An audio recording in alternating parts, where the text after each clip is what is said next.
దీపకుంట కానీ కంజనపల్లి కానీ నల్గొండ కాన్ఫరెన్స్ లో ఈ 2.5 ఏళ్లలో మన రాష్ట్రంలోనే మోడల్గా చేసి మళ్ళసారి మీరు ప్రచారానికి రాకుండా గెలిపారు. మీరు గెలిపిస్తారా లేదా?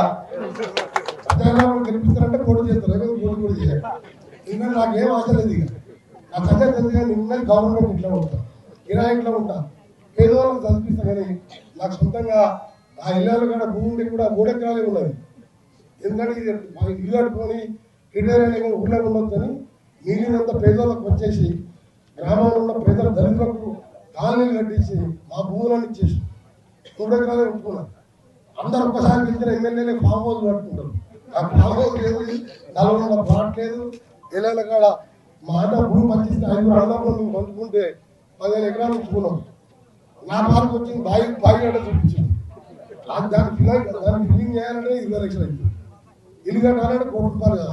ఆ ₹1 అంటే కంచెరపల్లి అక్కడెక్కడ ఉంటే ఏదైనా సహాయం చేస్తాను. అందుకే అది కూడా డ్రాప్ చేసుకున్నా ఏదో ఒక రూమ్ వేసుకొని రిటైర్ అయ్యాక శాంతంగా ఉంటా. మీరు మంచి మెజార్టీతో గెలిపిస్తానంటే పోటీ చేస్తా. కానీ నాకు పదవులుగా కాదు, పేదలకు సేవ చేయాలి. సొరంగం ఇలాంటి ప్రాజెక్టు ప్రతి ఎకరం నిర్మిస్తా, అదే నా వాగ్దానం. అది కూడా ఫ్రెండ్షిప్ డేలో మీ అందరికి కూడా మాటిస్తూ సబ్స్టేషన్తో పాటు ఈ మన లిఫ్ట్ కూడా దసరా కానుకగా ఆ రోజు ప్రతి ఆడబిడ్డకు పట్టు చీరతో నా సొంత డబ్బులు కానీ మీ అందరూ పట్టు చీర కట్టించి ఒక గవర్నమెంట్ కాదు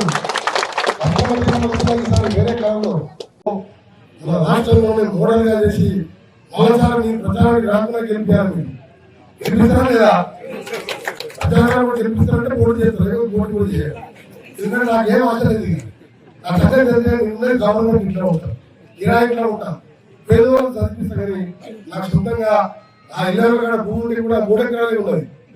ఎందుకంటే ఇల్లు కట్టుకొని రిటైర్ అయిన ఊళ్ళో ఉండొద్దని మిగిలినంత పేదలకు వచ్చేసి గ్రామంలో ఉన్న పేదల దళితులకు కాలనీలు కట్టించి మా భూములను ఇచ్చేసి మన రాష్ట్రంలోనే మోడల్గా చేసి మరోసారి మీరు ప్రచారానికి రాకుండా గెలిపారు. మీరు గెలిపిస్తారా లేదా?